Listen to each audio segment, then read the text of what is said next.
Keeping that fat on sometimes, don't you, Chef, for flavour? Oh, I do, yes. And the thing about this thing is, if you have a, they can't all be athletes in training like Dr. Watt and me. Yes. Sorry, Dr. Who. Sorry.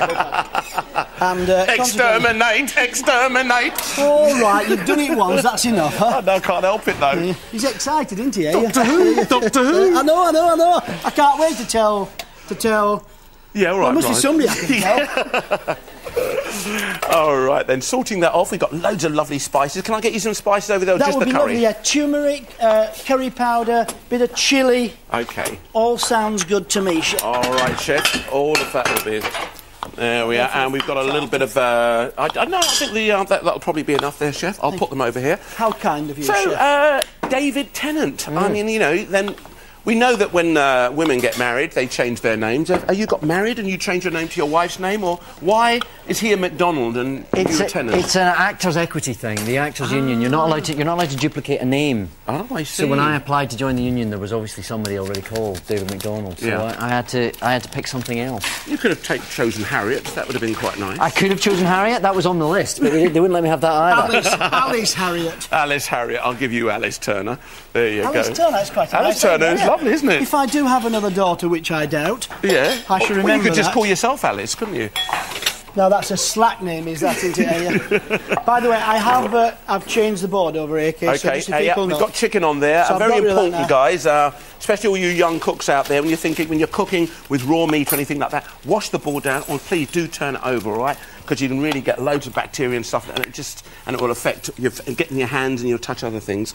OK, you feel fairly comfortable with that knife, David. So do you think? I think I'm making a bit of a dog's dinner of it, but This is the best chopped onion I've ever had done for me, Doctor. I'm delighted. He learned that from his father. Yeah, he learned that from his dad. Look, his dad's right. This one's in what? Which one? If you do...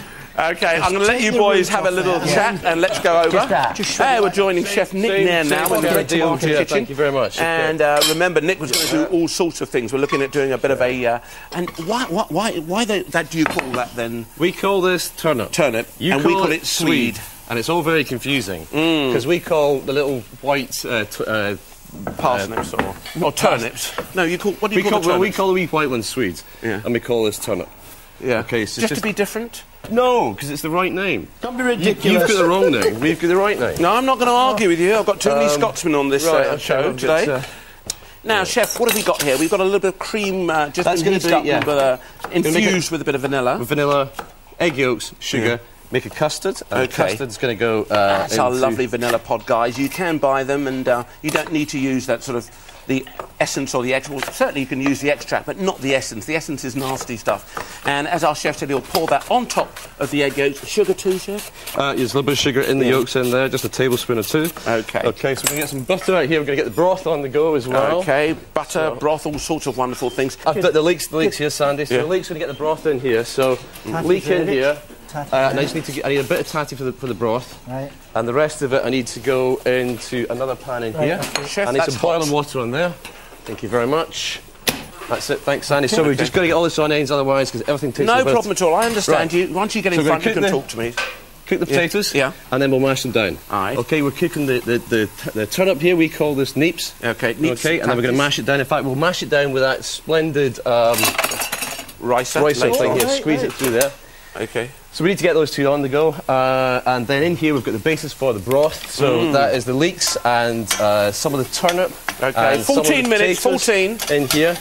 And then we're going to get some stock in here. I think we'll make this with a chicken stock. So we're going to chicken, vegetable, any stock at all. Just dissolve that with a bit of water in there for me. OK.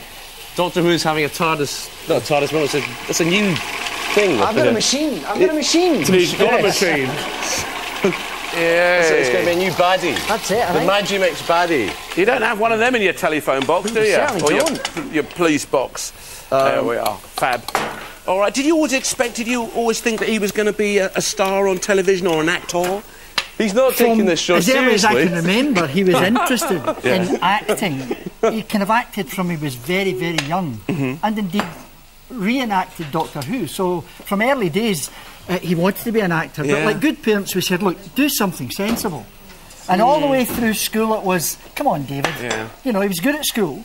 Did he go to acting class in the evening? Did he attend a theatre group or something like that? His performance, I suppose, was in primary school when he did the lead in a musical called Gypsum's Journey. He was Gypsum. And that, you know, that was, he met Edith MacArthur, a well-known Scottish actress, at that presentation.